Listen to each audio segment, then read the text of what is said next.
कम। सब कुछ पे चर्चा किया जाएगा क्लास के बाद। क्लास के अंतर्गत कोई डिस्कस ना किया जाए तो ज्यादा अच्छा है, क्योंकि क्लास में थोड़ा सा मुझे छेड़ोगे तो दिक्कत हो जाएगा कि नहीं।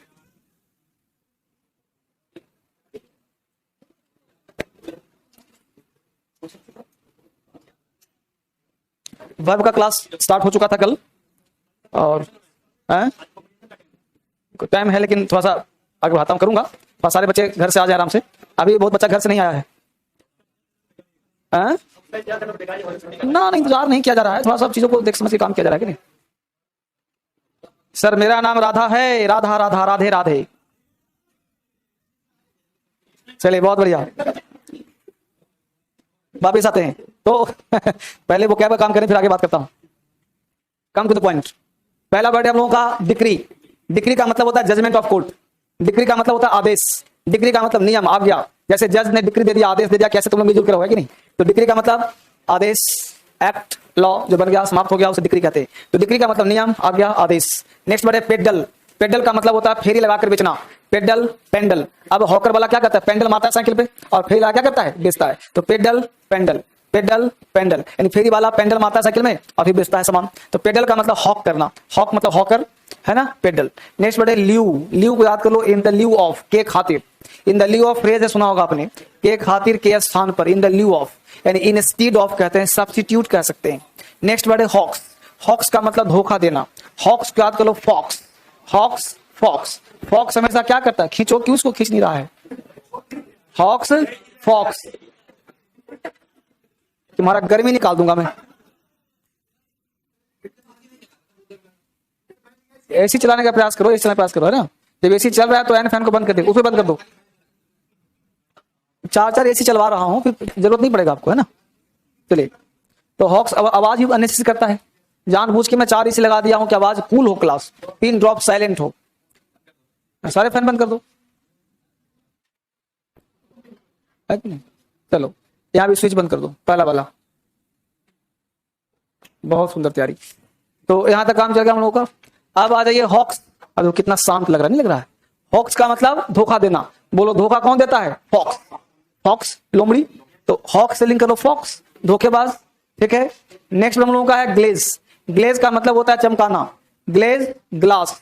ग्लास, जब शीशे ग्लास को पानी से धोगे तो चमक होती है उसमें, है ना। तो ग्लेज को याद करो, ग्लास। ग्लास कैसी होती है, चमकदार। नेक्स्ट वर्ड है टाइटन। टाइटन घड़ी भी पहनते हो लोग, और टाइटैनिक मूवी देखा होगा। तो टाइटैनिक मूवी कितना था, बिल्कुल ही बड़ा विशाल था, बहुत बड़ा विशाल जहाज था टाइटैनिक। और टाइटन घड़ी लगा लो तो आदमी बन जाता है असाधारण। तो दोनों इसका हिंदी होता है। टाइटन का हिंदी होता है असाधारण व्यक्ति भी, और टाइटन मतलब विशाल भी। मुझे नहीं पता क्या है, बस लिंक से याद कर लो। तुम लोग दिमाग फालतू क्यों लगाते हो। हमने आज तक टाइटन सुनाटा कुछ नहीं पहना। अगला वर्ड है रिडल। रिडल कहते हैं पहेली को। रिडल मतलब पहेली। रिडल का मतलब होता है इनिग्मा, पजल, दिमाग पजलिंग हो गया, उसको भी कहते हैं रिडल। अब इसको याद करें, रिडल को रेड लाल। अब कोई व्यक्ति बोले कि रेड लाल ब्लैक काला, बोलो क्या है, तो पहेली थोड़ी ऐसा है। तो रिडल मतलब पहेली, बस ऐसे याद कर लो। मोनेटरी कहते हैं, मोनेटरी सबको पता भी होगा, मोनेटरी वित्तीय, फाइनेंस को हम लोग, फिजिकल को। जैनी को याद कर लो, मस्खरा, मजाकिया। जैनी को याद कर लो, जॉनी लीवर। जॉनी लीवर कैसा आदमी है, मजाकिया है, मस्खरा है, जॉनी, जॉनी लीवर। इन्फ्यूज का मतलब भर देना, प्रभावित कर देना, इन्फ्यूज। इन्फ्यूज का मतलब प्रभावित करना, भर देना, इन्फ्यूज। अब इनमें फ्यूज लगा दो तो अपने आप इंप्रेस हो जाएंगे, है ना। तो फ्यूज, इन्फ्यूज, ठीक है। चलो मेरे साथ मिलकर बोलो, याद करो, करना पड़ेगा। डिक्री, डिक्री, डिक्री, आज्ञा, डिक्री, आदेश, डिक्री, नियम, पेडल, फेरी लगाना, पेडल, फेरी लगाना, ल्यू, इन द ल्यू ऑफ, के स्थान पर, हॉक्स, धोखा देना, हॉक, फॉक्स, धोखा देना, ग्लेज, चमकाना, ग्लेज, चमकाना, टाइटन, विशाल, टाइटन, असाधारण, रिडल, पहेली, रिडल, पहेली, मोनेटरी, वित्तीय, मोनेटरी, आर्थिक, फिर जैनी, मस्खरा, जैनी, मजाकिया, इन्फ्यूज, भर देना, इन्फ्यूज, इन्फ्यूज, इन्फ्यूज, प्रभावित करना। बहुत सुंदर, तो यहां तक याद किया। चलिए किताब निकल, बहुत बढ़िया। आज पूछना है N33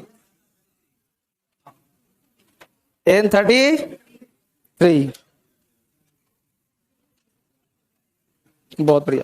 N32 कल पूछ लिया था, N33, और इसमें पेज नंबर 124 134 में पूरा पेज, हाँ हाफ, और कल चल जाएगा आगे सेकंड हाफ, ठीक है। तो आगे पीछे सब ध्यान रखना तुम लोग। N33 और इसमें पेज नंबर 124 134 में पूरा पेज, हाँ हाफ, और कल चल जाएगा आगे सेकंड हाफ, ठीक है। तो आगे पीछे सब ध्यान रखना तुम लोग।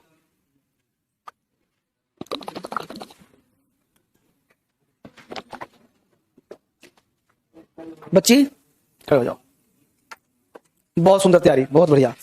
या बताइए इंटीग्रेशन का मतलब, इंटीग्रेशन, बहुत बढ़िया, बहुत सुंदर तैयारी। अगला वर्ड है पॉन, पॉन का मतलब, बहुत बढ़िया। बताइए जरा ब्रेक, ब्रेक द न्यूज, बहुत बढ़िया। बताइए एट अ स्टोन्स थ्रो, बहुत सुंदर तैयारी। वेट ब्लैंकेट, नहीं वेट का मतलब क्या होता है, भीगा हुआ, और ब्लैंकेट मतलब कंबल। अब भीगा हल्का कंबल तुमको दूध उठा लोगी, और भिगा दू कंबल को तो तुम्हारा हौसला टूट जाएगा उठाने में, है नहीं, तो पूरा उठाने भार पड़ेगा ना। तो वेट ब्लैंकेट मतलब हौसला तोड़ने वाला। बीट अबाउट द बुश, बहुत सुंदर, अद्भुत है। बैठ जाओ, बोलो। पहला वर्ड है a bolt from the blue, बहुत सुंदर। Turn over a new leaf, अद्भुत अद्भुत। Out of the blue, pawn का मतलब, प्रेसिएंट का मतलब, जुबिलेशन, जबरदस्त। बैठ जाओ, वहां से आगे टोपी खड़े हो जाओ। किसी किसी को उठा दूंगा ना, बोलो। किसी को पता नहीं चला कि मेरी तरफ भी आ सकता है उंगली, उंगली कहीं भी हो सकता है।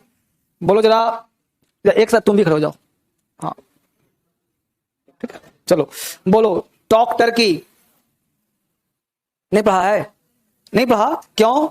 कल आया था, कहां बैठा था? तो कहा था ना पढ़ने के आते तुमको, तो क्यों नहीं पढ़ा?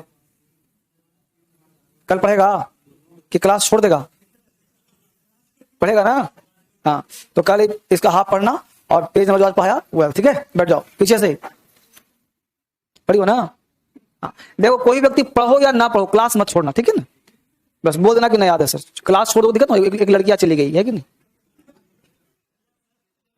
वो बोली थी कि सर हमको अकेले में सुन लीजिए, तो क्लास छोड़ दिया। बोलो प्ले द फील्ड,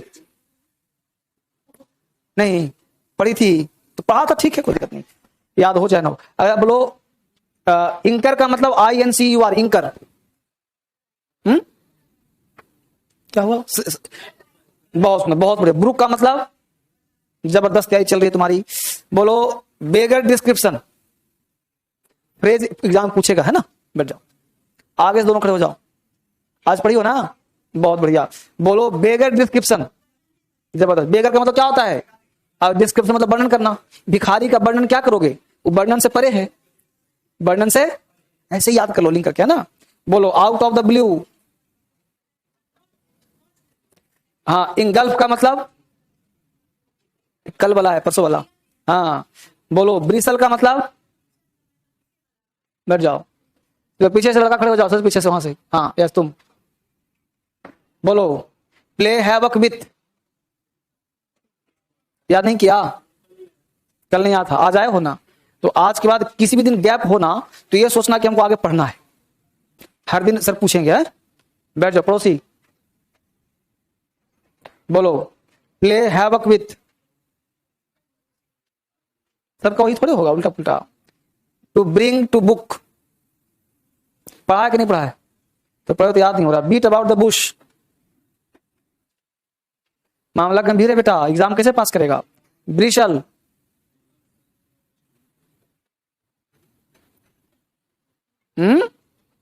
मामला गंभीर है ना, तो तुमने काम किया होगा लेकिन मन से नहीं किया होगा। तो आप काम तभी करिए जब आप करने का मन हो, पढ़िए तभी जब पढ़ने का मन हो, न दिखाने के लिए न अपने आप को संतुष्ट करने के लिए। होता कि हम लोग पढ़ाई पढ़ लेते हैं, आत्मा को खुश हो गया कि पढ़ लिया आज, मजा आ गया, सीखा इतना सा नहीं, पढ़ लिया 10 पेज, उसे पढ़ाई में नहीं। विद्या हमेशा जुबान को होना चाहिए, तभी पढ़ने का फायदा है, नहीं तो कोई फायदा नहीं। अन्य से भटक रहे हो, टाइम वेस्ट हो रहा है आपका। बैठ जाओ। चलो तुम खड़े महापुरुष बोलो। ऑफ नो अवेल,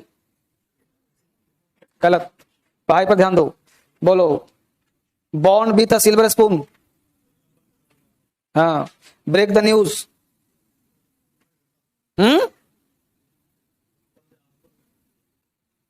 हाँ तो बढ़िया से याद करो। संवाद है, अशुभ संवाद को बोलते हैं new, break the news. In lines with something, ruffled का मतलब जुबिलेशन। बैठ जाओ। चलो जी बाबू, उसको खड़ा करो, खड़ा हो जाओ। तुम कल कहा था कि आज पढ़ोगे, कब? कल पढ़ के आएगा? विद्या कसम खाओ। नहीं याद करे, कल आएगा। कल से एक डंडा रखूंगा, समझ में आया तुमको? और डंडा से सोटना शुरू करूंगा। जाओ घर जाओ, तबीयत खराब होती है तो। अगर मन ठीक नहीं है तो दिखाने की आवश्यकता नहीं है, सीधा निकलिए घर जाइए, आराम कीजिए। कोई एकेडमिक क्लास थोड़े, हम लोग एकेडमिक में ऐसे करते थे कि मास्टर को दिखा देते कि तबीयत खराब है तो मास्टर सिंपैथी देगा। मैं सिंपैथी नहीं देता हूं। तबीयत दवाई खाओ, मेडिसिन खाओ, घर पे रेस्ट करो, है ना। एक कंपटीशन का वर्ल्ड है, यहाँ पे सिंपैथी करने वाला कोई नहीं, गला काट के आगे बढ़ने वाला दुनिया है। बस में बात को, no sympathy, no excuse. Life में आगे बढ़ना है, कुचल के आगे बढ़िए, तभी आगे बढ़ पाइए। इतना पॉपुलेशन है, 2-4 मरिए जाएगा तो कौन पूछ रहा है।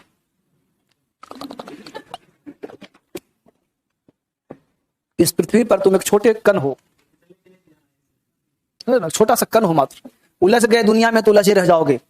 इसलिए रौंदना सीखो, छीनना सीखो, झपटना सीखो, बाज की तरह दूर दृष्टि रखो, जहां वहां झपट लो, आगे निकलो। इसी को विनर कहते हैं। चलो तुम खड़े हो जाओ। बोलो। Turn over a new leaf,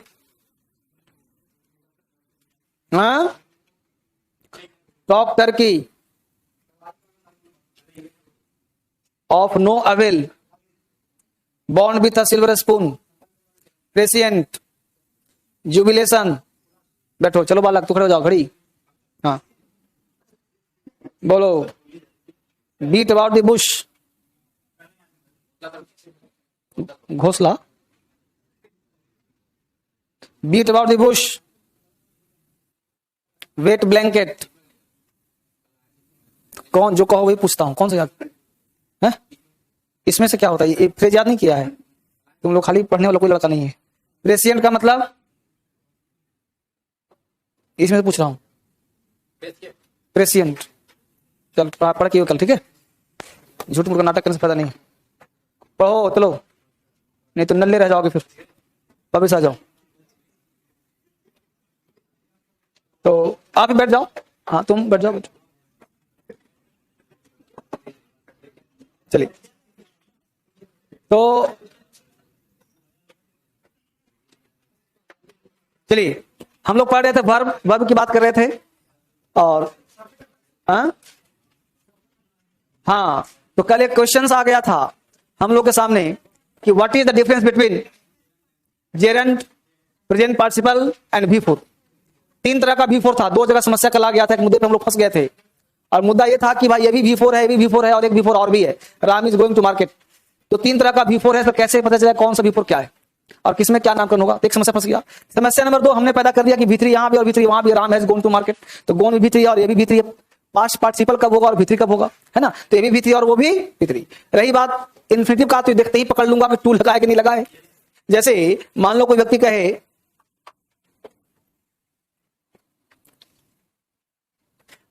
गो, तो पता है कि ये फनाइट है और लगा दिया टू गो, तो क्या हो गया? इन्फिनिटिव। V1 है तो V1 है, टू लगा दिया तो इन्फिनिटिव बन गया।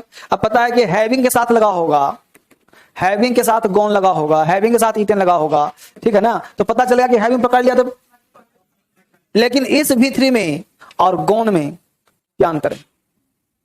क्या दोनों सेम है? मुद्दा है ना जी।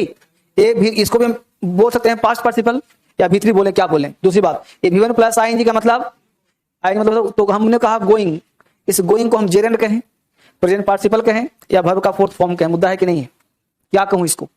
क्लियर? तो आज हम लोग को चलना पड़ेगा कहीं सर्वे करने के लिए, चले? तो आज चलते हैं हम लोग करने के लिए सर्वे, और सर्वे करने पर पाते हैं कि एक काम करना पड़ेगा हम लोगों को, और काम यह है कि एक हेडिंग बनाना होगा, structural survey of V1 plus ING। Heading बनाइए, structural survey of V1 plus ING। Structural survey of V1 plus, जितना कहा जाता है लिखना है, बस ये लिखना है, structural survey of V1 plus ING। Structure, नीचे कुछ लिखना है, structural survey of V1 plus ING। V1 plus ING का एक स्ट्रक्चरल सर्वे करने हम लोग जा रहे हैं। कर लिया? बस अब देखिए, आपने लिखा structural survey of V1 plus, यानी कि वर्ब का फोर्थ फॉर्म, यानी V4 का एक स्ट्रक्चरल सर्वे करने हम लोग चल रहे हैं, राइट? अगर सर्वे करते हैं तो पाते हैं कि इस दुनिया में दो ही तरह के वर्ब हैं। बोलो, तीसरा कोई वर्ब है बच्चे? इस दुनिया में दो ही तरह के वर्ब हैं। एक वर्ब का नाम है फाइनाइट और एक वर्ब का नाम है इनफाइनाइट। एक वर्ब का नाम है फाइनाइट और एक वर्ब का नाम है, समझना बड़े बारीकी से, हम पढ़ने क्या जा रहे हैं V4 का, अभी पढ़ा नहीं रहा, अभी सर्वे निकल गए हम लोग। अब सर्वे कर रहे हैं तो पता चलता है कि भाई जड़ का क्या था, दुनिया में दो ही तरह के वर्ब हैं, एक फाइनाइट, दूसरा तीसरा को होता नहीं। फाइनाइट की बात करें तो फाइनाइट में भी V4 नाम का तत्व होता है, जैसे Ram is going to market. अब कैसे पता सर फाइनाइट है? तो एक नोट लिखो कि दुनिया का कोई भी सेंटेंस जिसमें एक मेन वर्ब हो वो सिर्फ फाइनाइट वर्ब होता है। इसको लिखते रहो। हाँ, बनाने के बाद यहीं पे लिखो एक पॉइंट, दुनिया का, आराम से पहले इसको कॉपी कर लो और इतना जगह इसके लिए छोड़ दो, इसका जगह छोड़ देना, ये इसकी बात कर रहा हूं। दुनिया का कोई भी सेंटेंस, दुनिया का कोई भी सेंटेंस, दुनिया का कोई भी जिसमें एक ही मेन वर्ब हो, दुनिया का कोई भी सेंटेंस जिसमें एक ही मेन वर्ब हो वो सिर्फ फाइनाइट वर्ब हो सकता है। दुनिया का कोई भी सेंटेंस जिसमें एक ही मेन वर्ब हो वो सिर्फ फाइनाइट वर्ब हो सकता है। दुनिया का कोई भी सेंटेंस जिसमें सिर्फ एक ही मेन वर्ब हो वो सिर्फ फाइनाइट वर्ब हो सकता है। दुनिया का कोई भी सेंटेंस जिसमें एक ही मेन वर्ब हो, वर्ब नहीं मेन वर्ब हो, वो सिर्फ फाइनाइट वर्ब हो सकता है। दुनिया का कोई भी सेंटेंस जिसमें एक ही मेन वर्ब हो वो सिर्फ फाइनाइट वर्ब हो सकता है। अब बताओ, Ram is going to market में कितना मेन वर्ब है? ये वाला गोइंग, और कहीं है मेन वर्ब? इसलिए कहां तो बताओ, मार्केट है ना, तो क्या हुआ सिर्फ? किसी का पति, यानी एक ही मेन वर्ब फाइनाइट है। और ऐसे भी सब्जेक्ट के पास जो वर्ब होगा वो कौन सा वर्ब होगा? अरे ये तो हेल्पिंग वर्ब है जी, हम लोग पढ़ रहे हैं मेन वर्ब ना, तो इस सेंटेंस में सबसे नजदीक वर्ब यही तो है, तो क्या हो गया? फाइनाइट। और जिसमें एक ही मेन वर्ब होगा वो फाइनाइट ही होगा। सब्जेक्ट के पास जो रहेगा फाइनाइट ही होगा, जिस पर सब्जेक्ट का शासन होगा फाइनाइट ही होगा। इसको तुम टेंस चेंज करो, बदल जाएगा ये, राम वेंट टू मार्केट नहीं चेंज होगा जी, तो इसका टेंस चेंज करके बदल जाएगा ना ये, किसी का आपत्ति? तो फाइनाइट हो गया, यानी एक V4 समझ में आ गया। अच्छी बात, यहां पे आ जाओ। अब हम इनफाइनाइट की तरफ चक्कर लगाते हैं। तो इनफाइनाइट दो है, एक है जेरेंट, बोलो है कि नहीं, और ये भी क्या है, और एक है प्रेजेंट पार्टिसिपल। प्रेजेंट, यह अभी V4 है, यानी 3 V4 था, अभी हमने एक V4 देखा है, एक जेरेंट था और एक प्रेजेंट।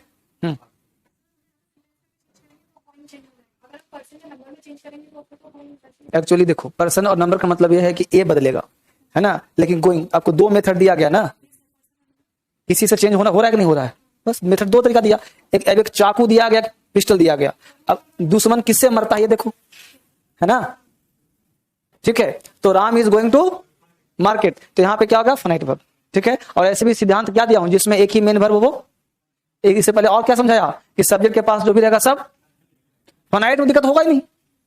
अब यहां पे आ जाओ, एक जेरेंट और एक, ये दोनों V4 है कि नहीं, देखो लिख दिया हूं, ये दोनों वर्ब का फोर्थ फॉर्म है बाबू, बहुत अच्छी बात। तो दोनों वर्ब का फोर्थ फॉर्म है, दोनों जेरेंड है। अब हमको पहचानना है कि ये V4 ये V4 में क्या अंतर है, राइट। तो जेरेंड V4 जो है वो क्या काम करेगा, तो पहले दिमाग में ये रखो कि वर्ब नहीं है, वर्ब वो वाला था, ये पहले ही कह दिया कि मैं नॉन फाइनाइट हूं। क्या कह दिया है, यानी मुझ पर सब्जेक्ट का शासन। तो प्रश्न उठता है कि सब्जेक्ट पर शासन क्यों नहीं है, शासन क्यों नहीं है, क्योंकि ये वर्ब नहीं है, इसलिए शासन इसका नहीं है। क्योंकि ये खुद बन जाता है मालिक, खुद बन जाता है सब्जेक्ट, खुद क्या बन जाता है, यानी जेरेंड खुद बन जाता है सब्जेक्ट। तो खुद ही बन गया सब्जेक्ट, ये तो शासन करेगा ना, इस पे शासन कैसे होगा। तो यहां पे एक नोट लिखो कि when V1 plus ing is used as a subject, when V1 plus ing is used as a subject, when V1 plus ing is used, when V1 plus ing is used as a subject, brackets में लिखो noun, bracket में noun, यानी मैं कहना चाहता हूं कि V1 plus ing is used as a noun, when V1 plus ing is used as a subject in a sentence, लिखो when V1 plus ing is used as a subject in a sentence, it is called gerund, it is called gerund। हमने कहा कि V1 plus ing का प्रयोग कैसे करो, subject के जैसा, कैसा करो, नाउन के जैसा सेंटेंस में, तब वो V1 plus ing को जेरेंड कहते हैं, राइट। अब वो वर्ब नहीं रहा ना, जैसे सर, तो सर V1 plus ing हो गया सब्जेक्ट, तो सर सब्जेक्ट का काम होता है सिंगुलर और प्लूरल, तो क्या होगा सर, तो लिखो it is used as singular and take singular verb. अब वर्ब लेगा, it is used as singular and take singular verb, it is used as singular, it is used as singular and take singular verb, it is used as singular and take singular verb, ये होता है singular, verb भी लेगा singular. कोई आपत्ति यहां तक, जैसे सर अब एग्जांपल लिखो वॉकिंग, वॉकिंग, अब देखो यहां पे वॉकिंग बन गया सब्जेक्ट, अब ले रहा है is good, walking is good for health, walking is good for health,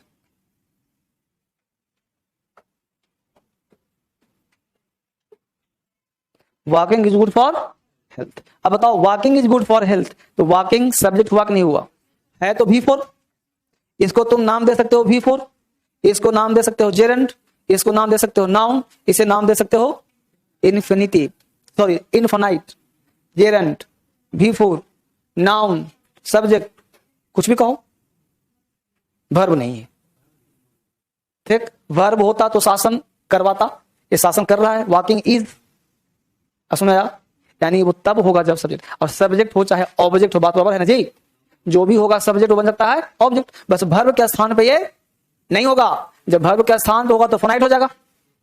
इसी वॉकिंग को मैं कह दूं कि राम इज वॉकिंग, क्या कह दूं, राम इज, अब यहां पे वॉकिंग क्या होगा, V4 फाइनाइट वर्ब, क्योंकि राम काम कर रहा है, ये इज ले रहा है, वॉकिंग वर्ब नहीं ले रहा है। इंग्लिश इतना सा है, अब उसी इतना सा में इतना सा पढ़ना है, एक ही वर्ड वॉकिंग है, उसको बनाना नाउन भी है, एडजेक्टिव भी है, सब्जेक्ट भी है, ऑब्जेक्ट भी है, तो तरीका आना चाहिए। इसलिए अंग्रेजी लिखने के लिए और बोलने के लिए धर्मेंद्र सर का DSL क्लास जरूरी होता है, समझ बात को, तो कॉन्सेप्ट हुआ क्लियर। तो इस तरह से पढ़ोगे तो इंग्लिश में यूज कर पाओगे इसको, रटने से काम नहीं, जेरेंड में कोई फायदा नहीं है, एक बोलने में काम आ जाए, लिखने में काम आ जाए। हुआ क्लियर, यहां पे आ जाओ। दूसरा है क्या, प्रेजेंट पार्टिसिपल, ये भी क्या है V4।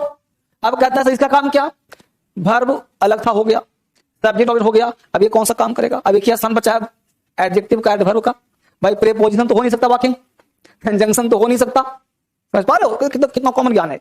तो बन क्या जाएगा, एडजेक्टिव लिखो, when V1 plus ing is used, किसमें लिखोगे, प्रेजेंट पार्टिसिपल में, when WHEN, when V1 plus ing is used, V1 plus ing is used as an adjective, as an adjective in a sentence, brackets में कहीं डाल दो before the noun, before the noun, क्योंकि noun से पहले आएगा ना। फिर से बोल रहा हूं, when V1 plus ing is used as an adjective in a sentence, brackets में कर दो before the noun, it is called present participle. It is called present participle. It is called present participle. When V1 plus ing is used as an adjective in a sentence before the noun, it is called present participle. अब दिमाग काम किया, present participle तब होगा जब वो noun से पहले आएगा, जब नाउन से पहले आएगा। एग्जांपल दीजिए सर। अब देखिए यहां पे मैं एग्जांपल दे रहा हूं आपको, इसको हटा रहा हूं, ठीक है। अब एक एग्जांपल यहां पे हटा दिया मैंने, समझ में आ गया था आप लोगों को। देखिए एग्जांपल दिया, आई सौ। अब बोलो आई क्या है तुम्हारा, सौ क्या है, बोलो फनाइट कि इनफाइनाइट, फनाइट। सब्जेक्ट के पास जो रहेगा फनाइट होगा। तो I saw a running, I saw a running horse. I saw a, बोलो हॉर्स क्या है, और नाउन से पहले क्या रहता है, एडजेक्टिव। अब यहां पे तुम रनिंग के स्थान पे चेक कर लो कि वाकई ये स्थान एडजेक्टिव का है कि नहीं। I saw a fat horse. I saw a thin horse. I saw a long horse. I saw a black horse. I saw a red horse. तो जितना भी वर्ड बोला सब है ना एडजेक्टिव। इसका मतलब कि रनिंग भी एडजेक्टिव है। लेकिन तुम पता है कि रनिंग V4 है, तो इस V4 को तुम कह सकते हो प्रेजेंट पार्टिसिपल। इसी V4 को कह सकते हो इनफाइनाइट। इसी V4 को कह सकते हो एडजेक्टिव। 50 नाम है, तुम जिस नाम से पुकारो। पकड़ में आया बात। तो I saw a running horse, मैं अब रनिंग हॉर्स हिंदी का निकलेगा सर। तो एक पॉइंट यहां नोट लिखो कि इट शोज, एग्जाम्पल के बाद एग्जाम्पल लिखा, पहले एग्जाम्पल लिखो, आई सॉ रनिंग हॉर्स। अगर यहां नहीं सीखा तो यहां का कोई मुक्ति धाम है ही नहीं। DSL को इंग्लिश का मुक्ति धाम कहा जाता है।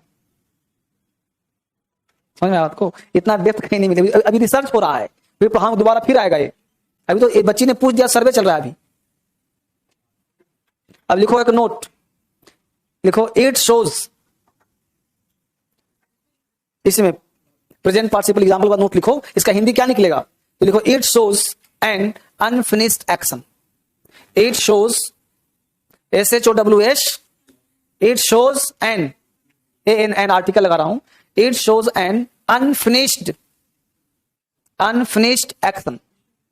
It shows an unfinished action. यह क्या दिखाता है, अनफिनिश्ड एक्शन दिखाता है, यानी एक्शन वह जो फिनिश ना हुआ हो। जैसे I saw a running horse, मैंने देखा दौड़ता हुआ घोड़ा, उसका दौड़ना समाप्त नहीं, जब मैं देखा था घोड़ा दौड़ रहा था।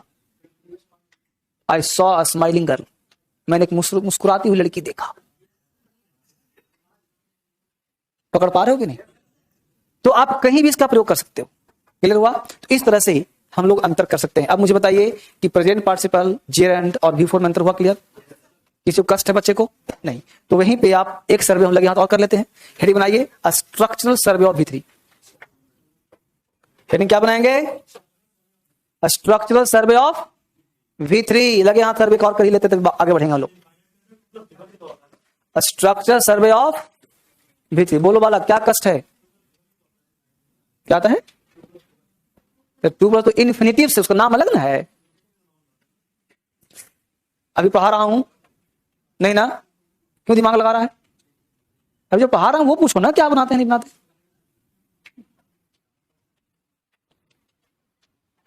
है ना, जो पढ़ा रहा हूं फोकस वहां करो। दाएं बाएं घोड़ा देखा है, घोड़ा जब रोड पे चलता है तो दोनों साइड पट्टी लगा रहता है, देखा सही। क्यों, ताकि आसपास के घोड़े को देखकर बहक न जाए। ये पट्टी लगा रहता है घोड़े को, नहीं तो उस घोड़े को लगेगा कि सिर्फ मैं ही, उसको लगेगा मैं ही दौड़ रहा हूं। अगर किसी घोड़ा को चलते दिखा तो कूद जाएगा खेत में, इसलिए उसको पट्टी लगा होता है। हाँ, वैसे तुम लोग पढ़ाते हो तो पट्टी लगा लो आंखों में से, घोड़ा बन जाओ, गधा मत बनो। घोड़ा बनोगे सीधा विद्वान बन जाओगे। वापिस आ जाओ, structural survey of V3। V3 का स्ट्रक्चरल सर्वे करने जा रहे हैं हम लोग। क्या आखिर इसका सर्वे क्या होता है। अभी हमने क्या सीखा, V4 सीखा। तो किसी को कष्ट पूछो V4 में, नहीं ना कष्ट, आगे बढ़ो। अब V3 का सर्वे क्या कहते हैं, पहला पॉइंट। तो इस दुनिया में दो ही वर्ब है, फाइनाइट और सिंपल। कहां, जहां कष्ट हो ना वहां हटा दो, फाइनाइट और इनफाइनाइट। क्लियर। फाइनाइट में भी 3। फाइनाइट का मतलब क्या है? जिस पर सब्जेक्ट का शासन होगा। राम हैज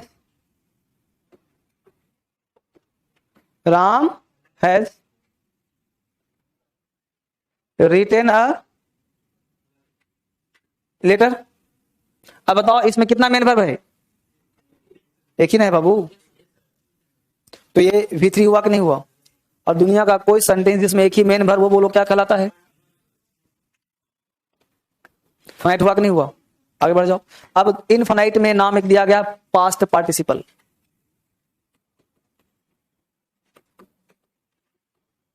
तो बोलो यहां भी V3 है कि नहीं है? तो पास्ट पार्टिसिपल, क्या हम इसे पास्ट पार्टिसिपल कह सकते हैं? अब 90% किताब पलट देखना, हर V3 को पास्ट पार्टिसिपल कह दिया है। तो गलती कहा कि नहीं कहा?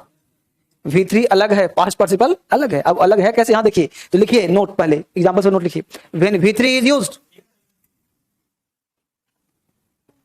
इसको उतार लो पहले, फिर नोट लिखना वहां पे। When V3 is used as an adjective, when V3 is used as an adjective in a sentence, when V3 is used as an adjective in a sentence, it is called past participle. It is called past participle. वही V3 जब बन जाएगा, यही retain जब बन जाएगा adjective, noun से पहले लगा दूंगा, ये कहलाएगा V3 नहीं, पास्ट पार्टिसिपल कहलाएगा। इसलिए आप जब टेस्ट दे रहे होंगे एडजेक्टिव का, तो उसमें कहा होगा कि न्यू को न्यूड कर दो, रिन्यू को रिन्यूड कर दो। याद आ रहा है ना? तो आप लोग को लगा होगा कैसे कर दे, रिन्यू नहीं था, रिन्यू लाइसेंस, तुमने कहा था लाइसेंस नाम है, इस रिन्यू को कर दो रिन्यूड। नहीं याद आ रहा है? ऐसे 3-4 क्वेश्चन होंगे। तो वहां पे हमें क्या किया था? V3 बनाया था उसे। तो V3 बनने से क्या बन गया था? Past participle. दिमाग काम किया? तुमने कहा होगा कि वर्ब में पढ़ोगे तो मामला क्लियर होगा वहां। तो बहुत सारे क्वेश्चंस तब बनते हैं जब पूरे ग्रामर पढ़ लेते हैं हम लोग। खैर, ये देखो क्या कहा? Past participle. अब इसका एग्जांपल क्या है? तो देखिए यहां क्वेश्चन कर रहा है कि शी, खाली स्थान, स्टेटमेंट बिफोर द जज। ठीक है, सी gave a statement before the जज। अब देखिए सी क्या है तुम्हारा? सब्जेक्ट। गेव क्या है? वर्ब का सेकंड फॉर्म, फाइनाइट वर्ब। अब यहां पे दिया स्टेटमेंट क्या है तुम्हारा? नाउन। सेंटेंस अभी भी सही है कि she gave a statement before the जज, उसने जज के सामने एक स्टेटमेंट दिया। अब यहां पे तुम कुछ भी लगा दो, she gave a good statement, she gave a long statement, she gave a short statement, है ना जी? इसका मतलब यह स्थान किसके लिए खाली है? कुछ भी यहां पे आप कुछ भी लिख दो, क्या बन जाएगा वो? अच्छी बात। तो हमने लिखा she gave a written statement, she gave a spoken statement. तो जो रिटेन था ये भी वर्ब, ये भी वर्ब, तो एक सेंटेंस में 2 मेन वर्ब संभव, इसीलिए इसको बनना पड़ गया ऐड। रियल में तो वर्ब भी है दोनों, लेकिन चूंकि पता है कि एक सेंटेंस में 2 मेन वर्ब नहीं आ सकता, तो इसको मजबूरी में बना दिया गया एडजेक्टिव, कि जब भी आएगा तो V3 ही आएगा। अब एग्जाम में पूछ देगा सी gave a right statement, W यहां पर WRIT, सी गेव अ स्पीक, गलत हो जाएगा ना वो, इसलिए राइट को करना पड़ेगा रिटेन, स्पीक को स्पोकन। समझा मुद्दा? तो यही गलती होता है, यही क्वेश्चन पूछता है। तो she gave a written statement before the जज। तो रिटेन कहां पे नाम क्या होगा? V3 adjective. तुम V3 कह सकते हो, लेकिन दिमाग में क्या रहेगा? एडजेक्टिव है, इनफिनाइट है, प्रेजेंट पास्ट पार्टिसिपल है, ये वर्ब नहीं है, ये वर्ब नहीं है। तो मुझे लग रहा है कि सर्वे क्लियर हो गया। अब हम लोग को वापस लौटना चाहिए। बोलो बालक, उस साइड से एवरीथिंग इज ओके? बहुत बढ़िया, चलिए कॉपी कर लिया। अब वापस लौटते हैं। तो ये बहुत ही टफेस्ट पार्ट है जो आप सीख रहे हो, और सीखने क्लास वही काम किया गया है, structure survey of human plus I N G. एक बार देख लीजिए, कहीं कुछ छूट छाट गया हो तो कॉपी कर लेना। फाइनाइट और infinite, he is writing a letter. Infinite को हमने किया जेरेंड और present participle, gerund plus I N G noun बन जाता है, smoking injurious to health. Present participle जो बनता है plus I N G, I saw smoking boy in the hall. चीज वही है, एग्जांपल वो चाहे की बात हो। ठीक है, स्ट्रक्चर सर्वे ऑफ V3। ठीक है, फाइनाइट और infinite, she has letter, she gave a written statement for the just, एक ही बात है, कोई दिक्कत नहीं। कर लिया सबने? अब देखो, अब इसका मतलब हम लोग को फिर से वापस पढ़ना पड़ेगा। तो हेडिंग बनाए इनफिनिटिव्स।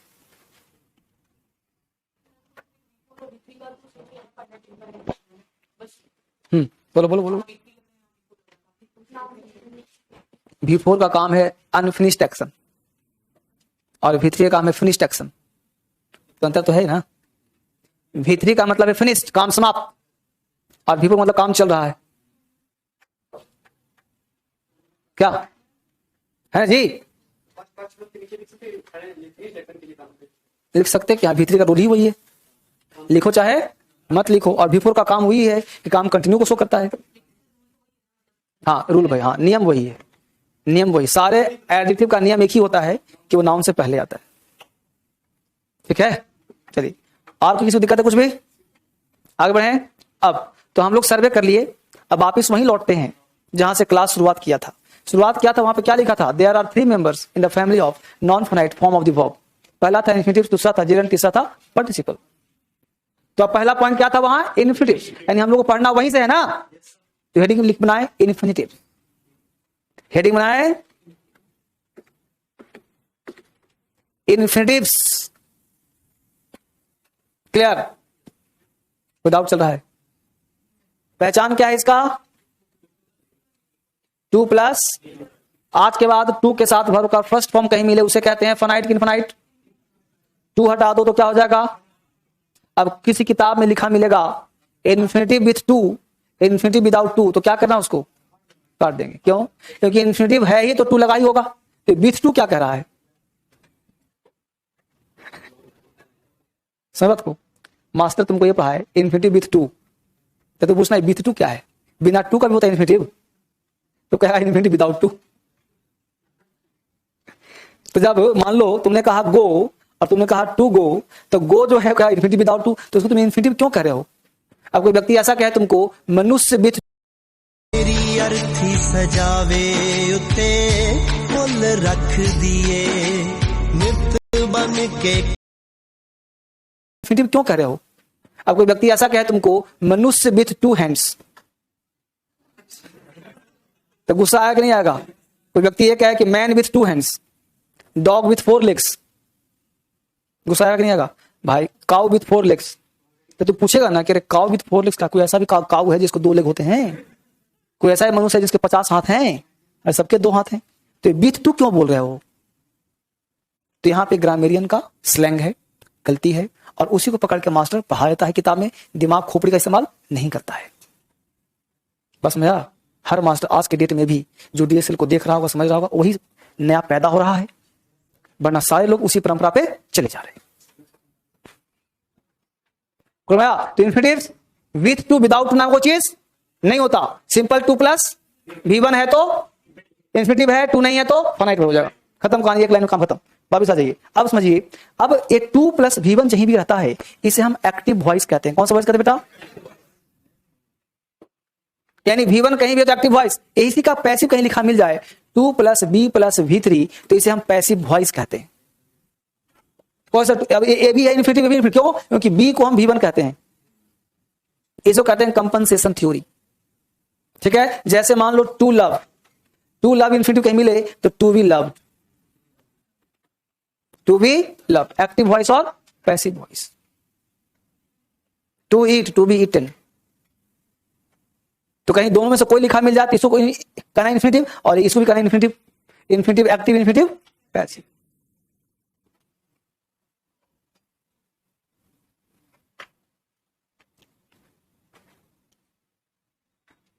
तीस तारीख से क्या ऐतिहासिक बैच शुरू हो रहा है? क्या कोई कष्ट चला? यहां तक उतार लिया सबने? आगे बढ़ चलें, आगे बढ़िए। यहां तक काम था हम लोगों का, अब आगे बढ़िए। 1 बजे से इतिहास का नहीं, ऐतिहासिक। चलिए, कौन सा मतलब 1 बजे से तुम लोगों का नहीं। चलो, अब यूजेस में क्या लिखा? इन्फिनिटिव्स 2 प्लस क्या कहते हैं? 2 प्लस V3, 2 मोहब्बत, 2 भी। यहां तक हो गया? हाँ, यहां से पहला यूज क्या है भाई? तो समझिए गौर से।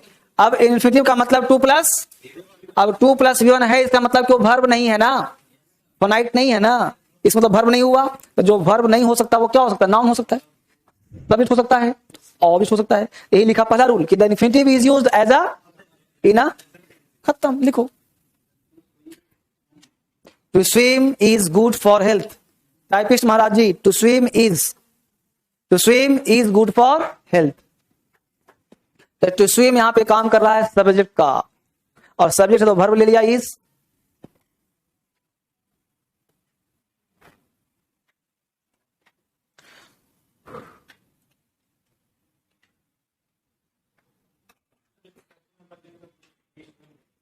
अभी लिखिए, पैसे बदलना नहीं सिखाए हैं हम, तुमको एक्टिव पैसे नहीं पढ़ा रहा हूं।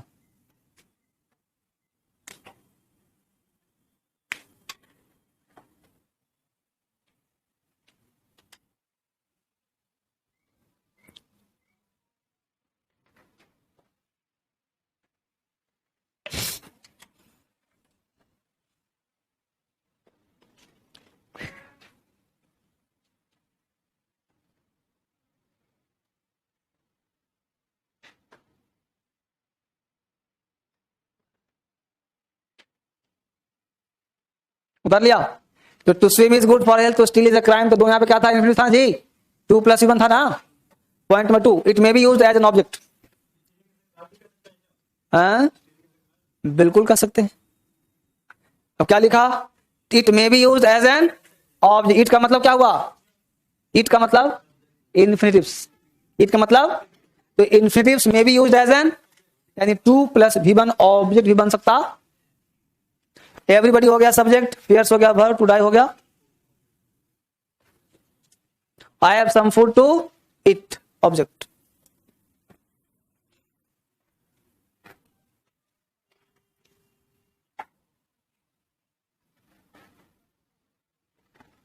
वर्ब नहीं है तो क्या है सर, सब्जेक्ट है, ऑब्जेक्ट है।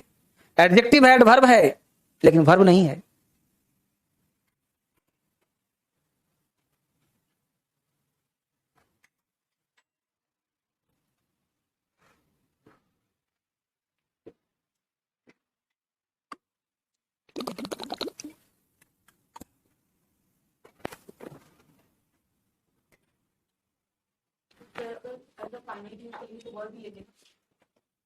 और नाइट लेंगे तो 2 नहीं होगा, यहां वर्ब हो ही नहीं सकता। वर्ब है, वर्ब तो ये है फियर्स, वर्ब तो ये है आई हैव। वर्ब हमेशा सब्जेक्ट के बाद होता है, और इसके बाद कोई वर्ब है ही नहीं।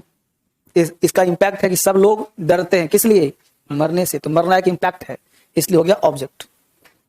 ठीक है, ये सिर्फ समझना है आपको, ये नहीं कि एग्जाम में पूछेगा कि ऑब्जेक्ट है कि नहीं, ये आपको राइटिंग में, स्पीकिंग में काम आएगा। ठीक है, वापिस आइए।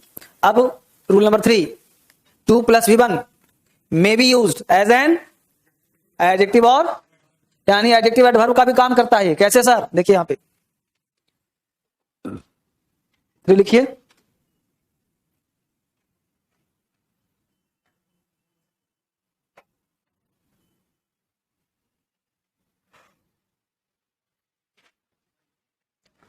एडजेक्टिव एडवर्ब का काम करते, यहाँ पे ही क्या है, सब्जेक्ट, हैज क्या है, वर्ब, नो मनी क्या है, नाउन, टू बाय क्या है सर। नाउन के बारे में कहने का अधिकार किसको दिया गया है, एडजेक्टिव को। तो 2 बाय क्या हो गया, माई सन हो गया सब्जेक्ट, लाइक्स हो गया वर्ब, मिल्क हो गया नाउन, ड्रिंक क्या हो गया, एडजेक्टिव। ही क्या है, सब्जेक्ट, हैज क्या है वर्ब, नो हाउस हो गया नाउन, टू लिव क्या है, एडजेक्टिव।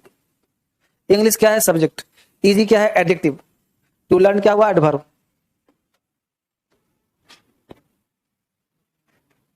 यानी 2 + V1 एडजेक्टिव भी है, एडवर्ब भी है। बोलो बोलो बोलो बोलो बोलो, पूछो पूछो, कहीं दिक्कत है तो। बस ये सिर्फ जानकारी के लिए पढ़ो कि एडजेक्टिव क्या है, एडवर्ब क्या, बस पता चलना चाहिए। इस एक एक वर्ड पता होना चाहिए कहां पे क्या रोल कर रहा है। हमने कहा इंग्लिश इज इजी, इजी कौन है, इंग्लिश। इंग्लिश क्या है, नाउन, नाउन क्या हुआ, आसान, आसान क्या हुआ, एडजेक्टिव। ठीक है, आसान कितना है, टू लर्न, सीखने में, टू लर्न क्या हुआ, एडवर्ब हो गया। नाउन प्रोनाउन की तारीफ करने वाला शब्द कहलाता है एडजेक्टिव। नाउन प्रोनाउन के अलावा किसी की तारीफ करने वाला शब्द कहलाता है एडवर्ब। नाउन प्रोनाउन की तारीफ कौन करता है, और नाउन प्रोनाउन के अलावे एडवर्ब, बस। तो नाउन प्रोनाउन को कर रहा है इसलिए एडजेक्टिव था, नाउन प्रोनाउन के अलावे कर रहा है तो एडवर्ब हो गया। बोलो बालक, यहां तक कोई दिक्कत है, एग्जाम्पल और दूं। ठीक है, चलिए हटाओ इसको। टू लर्न एडवर्ब हो गया। टू लीव यहां से हाउस के लिए बात कर रहा है, हो गया एडजेक्टिव। चलिए अगला पॉइंट, टू लर्न घर हो गया, टू लीव यहां से हाउस के लिए बात कर रहा है, हो गया एडिक्ट। चलिए अगला पॉइंट। अब देखिए अगला कॉन्सेप्ट कहता है, वो समझिए कॉन्सेप्ट नंबर 4। अभी तक जो पढ़ा वहां से एग्जाम में नहीं पूछेगा, वो हर किताब में लिखा रहता है, क्योंकि तुमसे थोड़ी पूछेगा कि क्या यूज है इन्फिनिटिव का, तुमको पहचानना आएगा, कहीं गलती हो तो बना दोगे, ठीक, तो वो जानकारी होना चाहिए। बट अब जो आगे पढ़ा रहा हूं वो किताब में नहीं मिलेगा। जितना भी पढ़ाया ये बुकिस था, हर किताब में देख के तुम समझ सकते थे, पढ़ सकते थे, लेकिन आगे जो मिल रहा है वो हाईली एडवांस है, हाईली एडवांस। अब इसको समझने के लिए आपको एक दो समस्या से गुजरना पड़ेगा, एक दो क्वेश्चन से गुजरना पड़ेगा। जैसे मान लो हमने क्वेश्चन दिया आपको, हमने क्वेश्चन दिया पहला कि I requested to go, I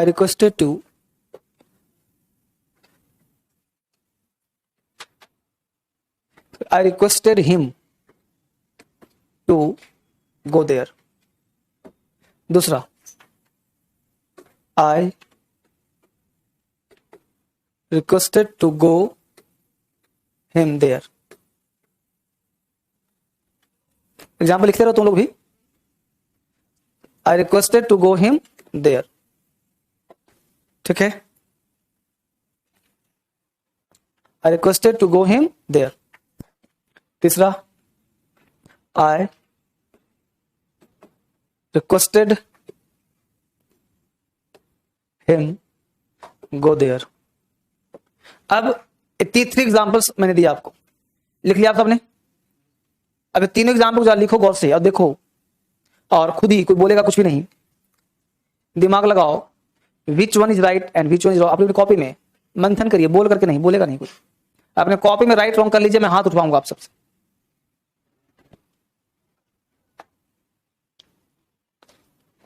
मंथन करो, टिक लगाओ, कौन सही लग रहा है कौन गलत लग रहा है, लगा लिया, ठीक। चलो हाथ उठाओ, फर्स्ट राइट में कितने लोग, सेकंड राइट में कितने लोग, थर्ड राइट में कितने लोग।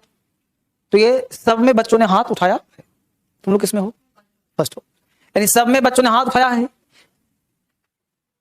30-35% पहला में सही है, 30-35% दूसरा में सही बच्चे रहे, और 30-35% ऐसे, यानी सब में इक्वल बच्चा हाथ उठाया है।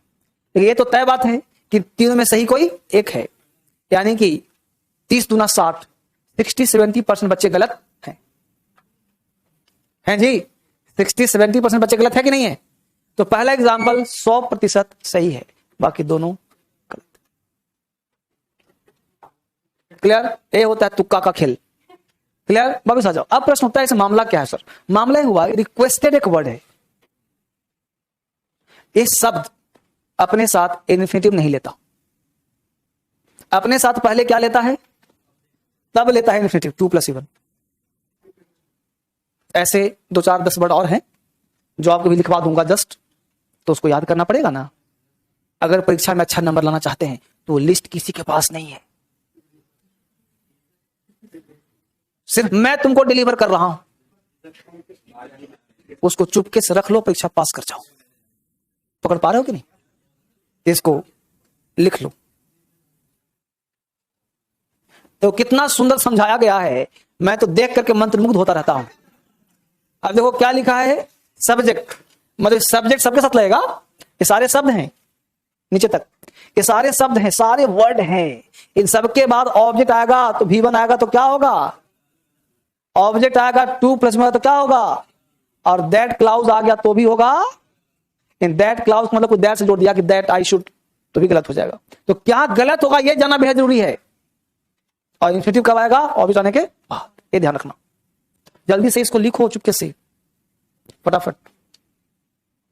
पूरा स्ट्रक्चर दे दिया मैंने, इसी में कहीं रिक्वेस्ट भी आएगा।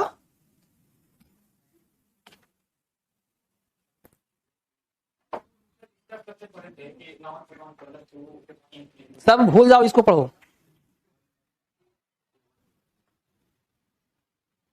ये सब निचोड़ तुमको ऐसा मिलेगा, आज तक नहीं पाओगे ऐसा।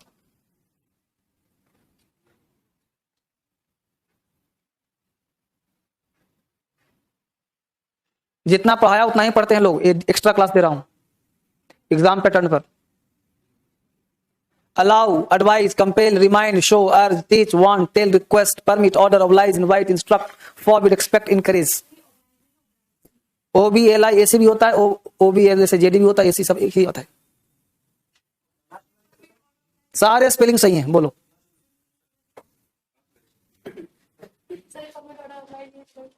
इधर क्योंकि नीचे जगह नहीं रहा होगा.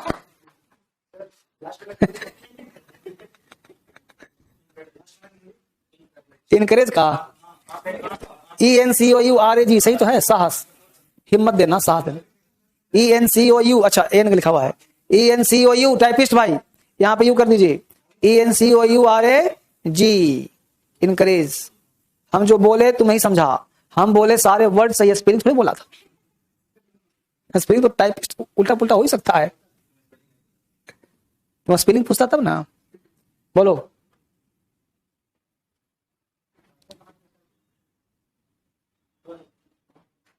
लिखो आराम से फटाफट. फनाइट होगा नहीं तो कैसे गलती हो जाएगा ना. फनाइट का मतलब होता है सब्जेक्ट के बाद. यहाँ पे जो ए वाला वर्ब है ना वो फनाइट है. इसके बाद ऑब्जेक्ट नहीं आता, इसके बाद सीधा ऑब्जेक्ट, तब इनफाइनाइट आता है. तो एक फनाइट तो हो ही गया. दैट क्लॉज में तो कोई दैट एग्जांपल आएगा अभी तो फनाइट ही तो है ये. जैसे सेंटेंस बोला आई अलाउ यू और एक दिया I allow to you. I requested him, क्यों नहीं हुआ ये पूछना चाहती हो? क्या रिक्वेस्टेड हिम बोला क्यों सही हुआ? क्योंकि requested plus him plus object हुआ और इसके बाद हम लगाएंगे इनफिनिटिव लगाएंगे. अभी एक मिनट पेशेंस करो, तुम्हारे पर खेलूंगा आराम से. देखो इसको उतार ले से पहले उतार लो, फिर हो सकता है समस्या किसी और का भी हो. इंसिस्ट, हाँ हाँ हाँ, और भी बढ़ा, अभी नीचे और भी है. उठाऊं पर थोड़ा सा देखो ना. और एक कम है जी, इतना करो ना तुम.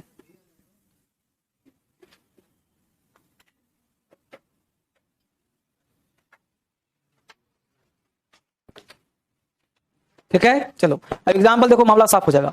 अब जैसे दैट क्लाउड तुम पूछ रहे थे, देखो दैट क्लाउड लिखा है ना यहाँ पे. पहला एग्जांपल क्या है तुम्हारा? सही है.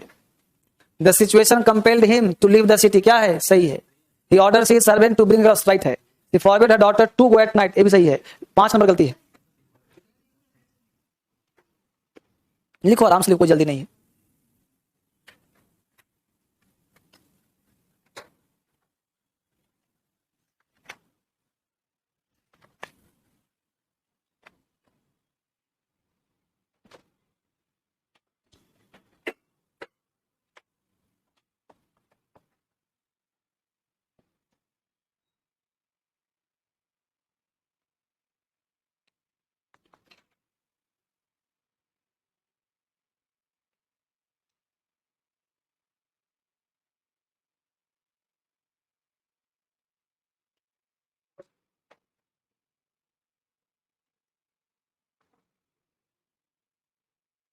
दैट मिल गया ना, तो एट वक्त रॉन्ग होगा.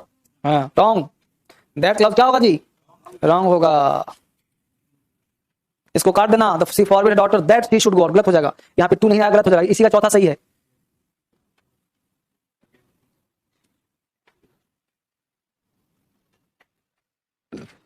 और 7 नंबर भी गलत है. 6 सही है, 7 गलत है.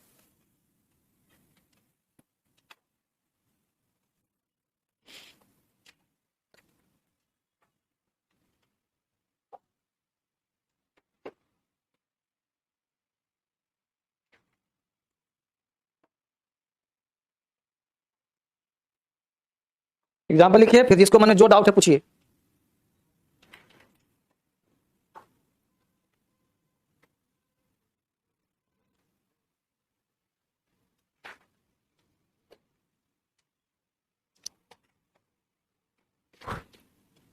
सात नंबर गलत है बेटा और 5 नंबर भी गलत है.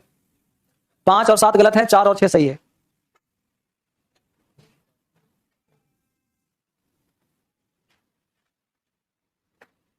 कर लिया सबने? करो फिर डाउट लेता हूं तो बच्चे का.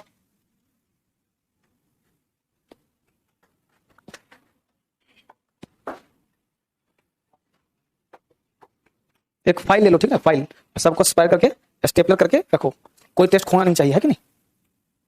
उतार लिया इसको, चलो अब एक एक करके मैं डाउट लेता हूं सबका, सारे बच्चों का, जिसका भी कोई कष्ट हो लाइफ में। बोलो बच्चे, तुम पहले तुम्हारा डाउट ले रहा हूं। तुम्हारा कहना यह है कि अगर क्वेश्चन था, इसने कहा कि गो वाला क्यों नहीं सही होगा, है ना, ये क्वेश्चन डाउट है ना, डाउट पूछो।